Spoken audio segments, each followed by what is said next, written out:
I had to decline a chance with my childhood crush, who is now a single mom, after she had turned me down when I was less attractive.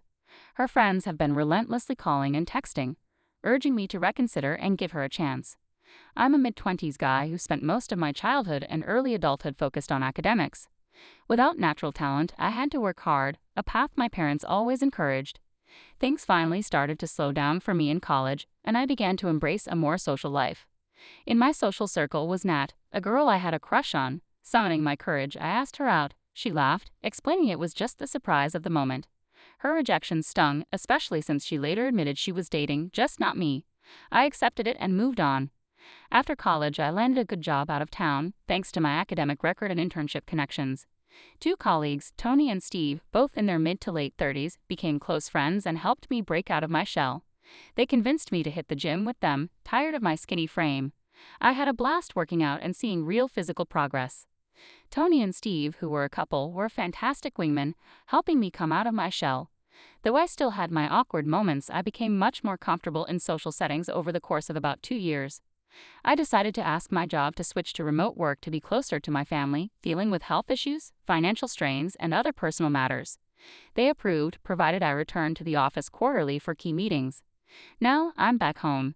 A few weeks ago, I ran into Nat at the grocery store. She's now a single mom and doing well.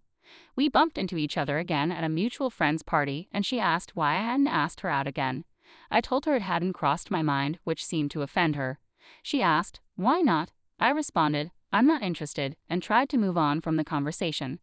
Apparently, that wasn't acceptable. Nat found me later and demanded to know why I wasn't interested, saying, "Because you were interested 2 years ago." I explained that 2 years had passed, and she had lied when she rejected me, so I hadn't thought of her in that way since. She then said, "A normal person would be over that," and added, "It's because she's a single mom, isn't it?" To be honest, I have no interest in dating single mothers right now because I'm just starting to date around and don't want the complications that come with that situation. More importantly, I'm just not attracted to Nat anymore. I don't see her that way. Am I wrong here? Why are her friends bombarding me with messages because I don't want to date her? Tony and Steve have reassured me that I don't owe her anything, but some friends at home think I should at least give her a chance. I hadn't discussed this much with my parents, but my younger brother suggests I should try, while my older sister advises me to trust my instincts. I'm just baffled about how this has blown up into such a big deal. Update 1. After reading through the overwhelming comments here, I talked to my sister last night about what to do. The chaos of this situation is giving me a lot of anxiety, and I felt the need to resolve it. After much thought and with my sister's support, I reached out to Nat this morning and asked if she could meet me for coffee tonight. I made it clear that this isn't a date. It's just two friends trying to resolve things, because I'm tired of the messages and pressure from her friends. Nat accepted quickly and mentioned she wanted to clear the air about some things. Her apology for any craziness does give me some hope that our talk later will be productive. I'll update you all tomorrow if I can. I appreciate everyone's time and input. Edit. Please, no red pill theories here. I find them too adversarial, and it's not how I see the world. My sister, my mother, my cousins, and many other wonderful women in my life prove that point. I dislike the negativity, so let's keep things civil. This isn't an indictment on an entire gender. Let's please stop that. Comments. Darth_Katas. No way. There's literally no benefit to you dating a single mom, especially with your options and considering she wasn't interested when you were less successful. The parenthood thing makes me anxious, but honestly, the bigger issue is that I'm just not attracted to her. I don't think it's fair to link my successes to this. People always had high expectations of me, and Nat is successful in her own right. I know she's not a bad person, but I'm just not interested. A_Smith_2127. Your decision not to be interested is enough. It's pretty pathetic that she's harassing you and getting others to do the same just because you don't want to date her. Does she really think that arguing with you or getting others to message you will make you want her more or guilt you into dating her? I'm not sure what she's thinking. I've been feeling really awkward about the whole situation, so I've been keeping my distance. I do feel a bit guilty since I'm not used to rejecting people. Mad_Duo. Considering she laughed at you last time, why should you give her a chance now? She mentioned she laughed because she was surprised by your ask. I can relate. I laugh when I'm nervous or surprised too. I just feel guilty because I don't like making people feel bad, and her friends are really talking her up. She has many great qualities, but my gut is telling me not to go for it. I'm just uncomfortable. Fun_yellow_6576. You were not wrong. She lied to you when she rejected you. That's really the only thing that matters. Thank you. The fact that she lied really bothers me. If she had just said she wasn't interested, that would have been fine. I understand that sometimes women lie because they don't feel safe, and I don't necessarily blame her for it, but it doesn't make me feel good about the situation. Update 2. Hi everyone, thanks to everyone who commented on my first post. This will be my last update. Some of you got very upset quickly, and I wanted to clarify a few things before sharing how things went last night. I try not to assume bad intentions when incompetence could be a factor. I believe the world would be better if we did that more and were less antagonistic. I'd appreciate the benefit of the doubt if I mess up, so I try to extend the same to Nat and her friends. Honestly, I'm glad I did. Nat has been a part of my life for a long time, even though we were never close. Growing up in the same town, you get a sense of who people are over time. I was shocked by her behavior because it seemed so unlike her.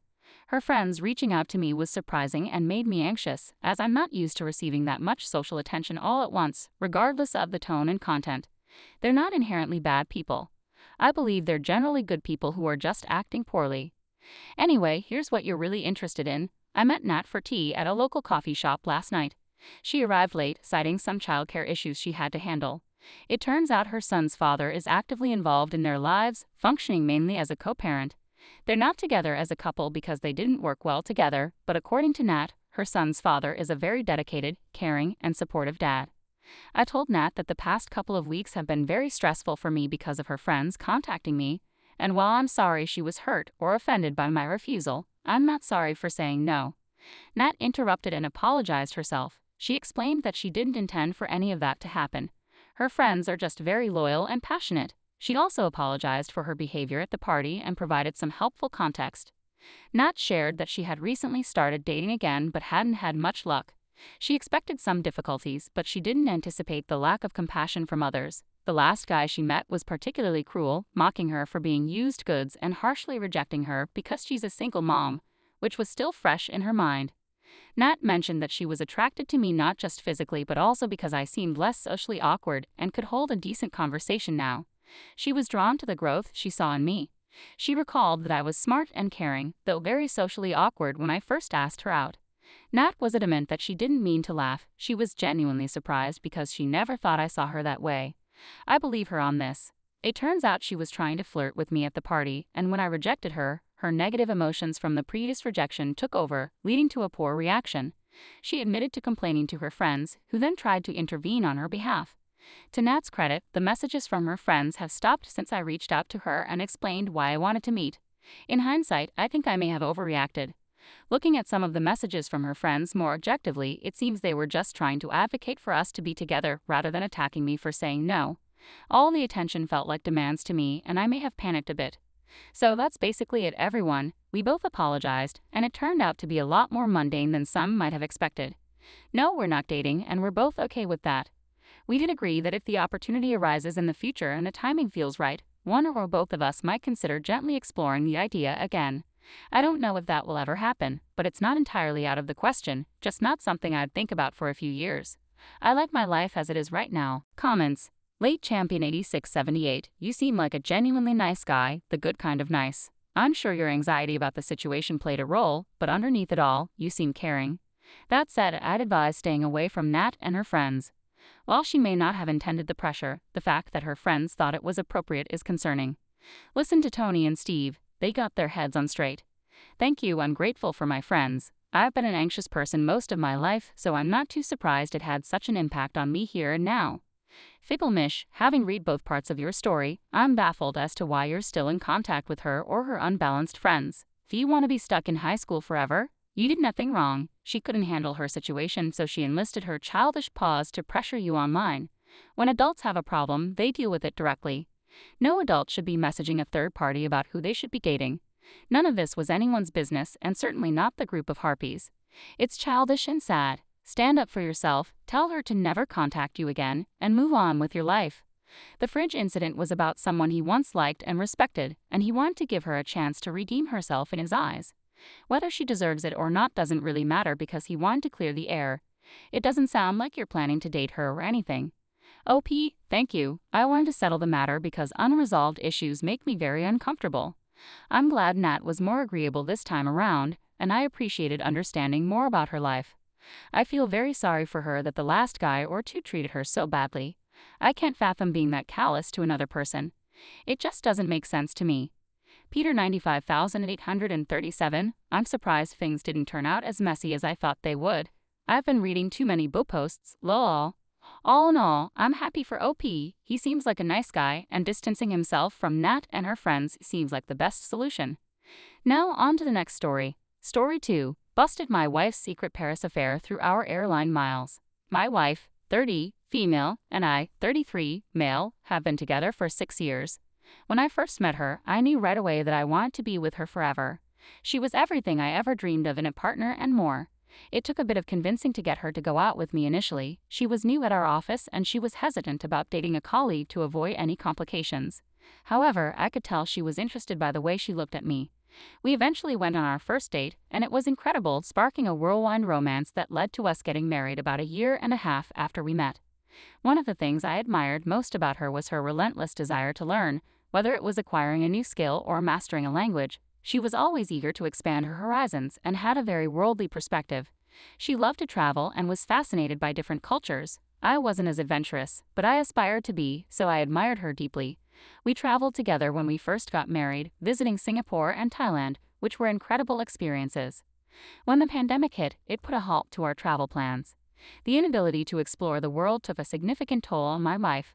Traveling was her greatest passion, and being confined to our home for months was a nightmare for her. To cope, she joined an online club that met once or twice a month. They'd chat over Zoom about their travels and cultures. One of her favorite parts was a recipe sharing section where everyone shared dishes from their cultures. She loved the group and became close friends with many members. They chat outside of meetings, play games online, or watch movies together via Discord. I was glad she found a way to cope with those early pandemic days when everything was uncertain and vaccines were still on the horizon. As soon as it was safe, she eagerly jumped at the chance to travel again. Unfortunately, I was back in the office, so my schedule didn't allow for anything like that. She had been laid off at the beginning of the pandemic, and I was supporting us both, so she had the freedom to travel if she wanted.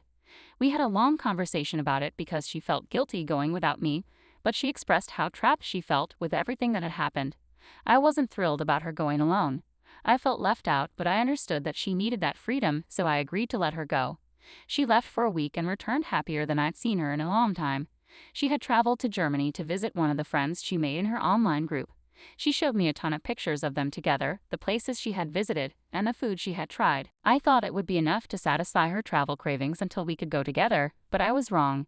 It seemed to open the door for her to want to do more. I still couldn't take time off work to go with her, so I explained how her traveling alone made me feel, and she agreed to wait until I could take some time off before going anywhere else. A couple of months after that conversation, she told me that one of her friends from the online group had been begging her to come to her wedding. Initially, I thought I'd have enough time to request off work and go with her. When she told me the dates, I was disappointed because I knew I couldn't go. I had a mandatory work conference. I reminded her of that, and she said she had forgotten all about it. At the time, I didn't realize she was lying. I had no reason to suspect anything was amiss, so she seemed sincere when she said she had forgotten and wouldn't go if I couldn't join her. The weeks leading up to her departure felt off.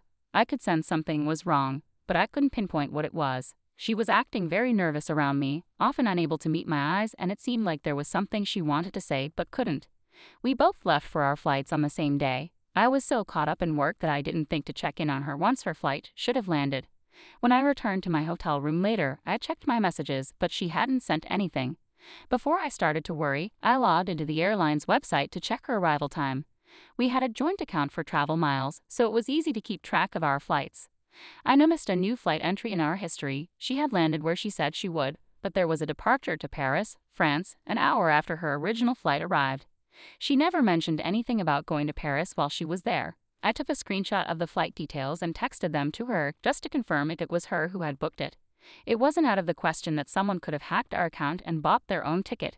She didn't respond immediately, but about 15 minutes after the Paris flight was scheduled to land, I received a message that pretty much confirmed she was in Paris. I just couldn't understand why she would be there. She called me from the airport and said she had some extra time and decided to visit the city before the wedding. I was too tired to argue, so I accepted it, figuring we could discuss it later. I was frustrated because airline tickets aren't cheap, especially when someone is booking business and first-class tickets. She had lost her job at the start of the pandemic, and while I had a good job and supporting us wasn't an issue, it would have been nice to be informed about such expenses. I went to sleep and didn't think much about it until I woke up the next morning. When I checked my phone, I saw a text from an unknown number.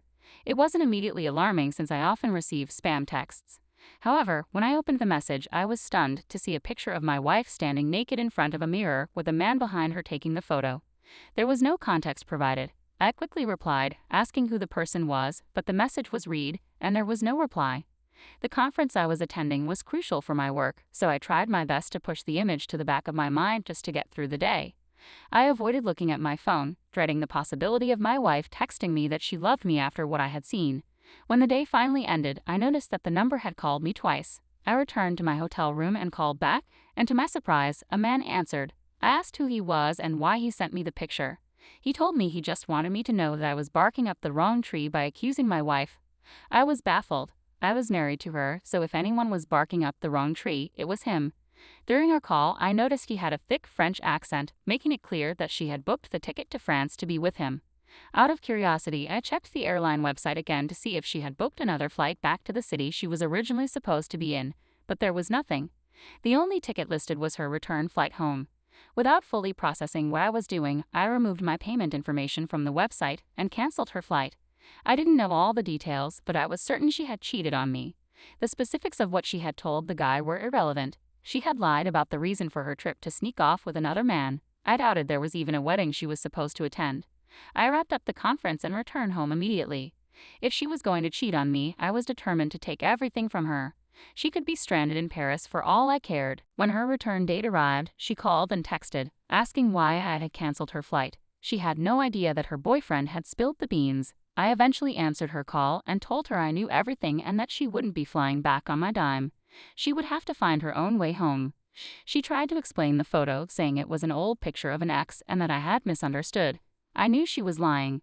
I told her she had one chance to tell me the truth. She eventually broke down and confessed. The man she met in Paris was from her online group. They had struck up a conversation and he had seduced her. He was in a band and artsy, traits she was usually drawn to before she met me. I didn't respond to her and told her that when she returned, she could expect divorce papers waiting for her. Then I hung up. I didn't buy her a plane ticket back. She ended up having to call several people to get them to buy her a ticket because she had no money of her own. I cut her off completely after finding out she had cheated. Her sister ended up buying her ticket and then called me to vent about leaving her stranded. I did some digging to find out who the guy was. She mentioned he was in a band, and when I found him, I was shocked by his following. He was an emerging artist with a recently successful song. I knew it was wrong, but I couldn't help myself. I blurred out my wife's face to avoid legal issues and posted the picture of him online with a throwaway account, tagging him.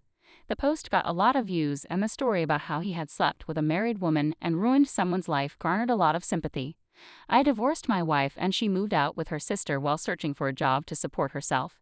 She ended up working in person again, which disrupted her traveling plans. I found that particularly amusing. A couple of months after posting the picture online, I checked in on the band out of curiosity. They had received quite a mixed reception following the incident.